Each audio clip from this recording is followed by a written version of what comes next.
ever wondered what a market maker is and what it does, this is the video for you. Today I'll be answering that very question. So I'll have two questions basically.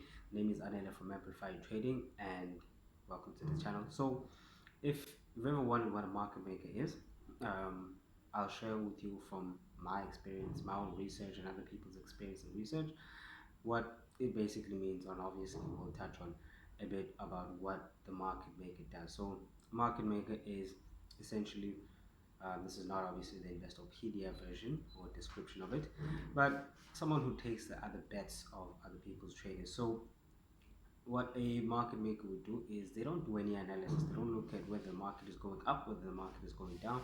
They don't draw trend lines and all that sort of stuff.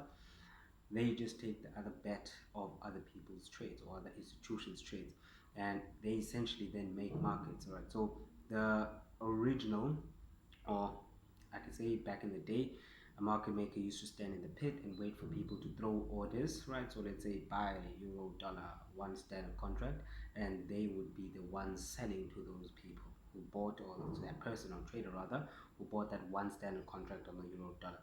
Okay.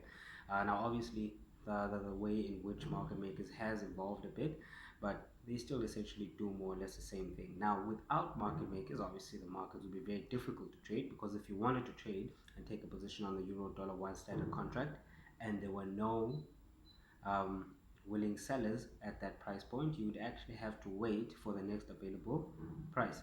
But now, since we have liquidity providers or market makers, then that sort of obligation is fulfilled by them, right? So now brokers also act as market makers, and they would sell to the clients that they want them to buy, right? So now, if you think about it, if your broker is if you are actually making money, so let's say you bought a contract one standard gold and you are actually making money on the position. Now that basically means that the person or the institution or the participant rather on the other end of your trade is then losing money. So that's where the conflict of interest lies, and that's where market makers get that sort of sinister type of vibe to them over the past couple of years.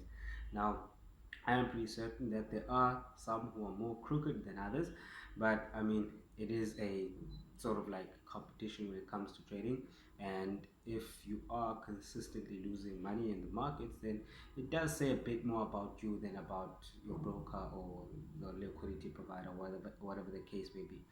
Now, like I said, all industries have rotten apples, right?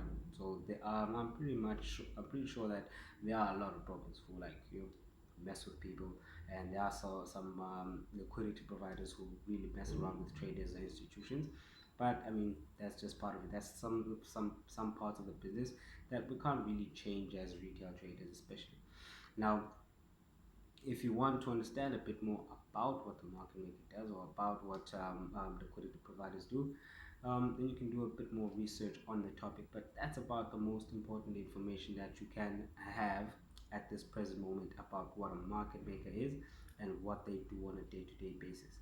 Okay, so if you enjoyed this video, this was a really brief one, but if you did enjoy it, okay, then you can like video, you can comment below, and you can also subscribe to the channel. It really helps us to actually grow. And you can also just share this video with anyone who believes, or who you believe will actually benefit from this sort of video.